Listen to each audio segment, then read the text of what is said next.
আসসালামু আলাইকুম। আজকে রাতে এভিয়ারিতে আসছি, এসে আসলে একটু মনটাই খারাপ হয়ে গেল। এভিয়ারির সব কিছুই মাশাআল্লাহ আলহামদুলিল্লাহ ঠিক আছে, কিন্তু হঠাৎ করে একটা জিনিস মনটা আসলেই খুবই খারাপ হয়ে গেল।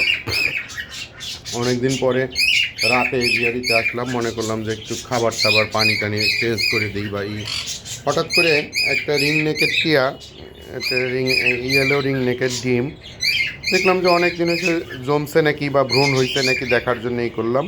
দেখেন ম্যাচিউড একটা বাচ্চা ডিমের মধ্যে মরে গেছে, ম্যাচিউড একটা বাচ্চা। হয়তো সেটার কারণটা আসলে কি বা কিসের অভাব এটা বুঝতে পারলাম না। সব রকম ব্রিডিং কোর্স তো করানো হয়েছে, ঘরের আর্দ্রতাও ঠিক ছিল, সবই ঠিক ছিল, কিন্তু হঠাৎ করে ডিমের মধ্যে একদম ম্যাচিউড একটা বাচ্চা এভাবে মরে গেছে। তা আসলে যারা পাখি পালন করেন বা এভিয়ারি যাদের আছে তাদের কাছে এই বিষয়গুলো খুবই দুঃখজনক। তা কেউ যদি এইটার কোনো সমাধান জেনে থাকেন আমাকে জানাবেন।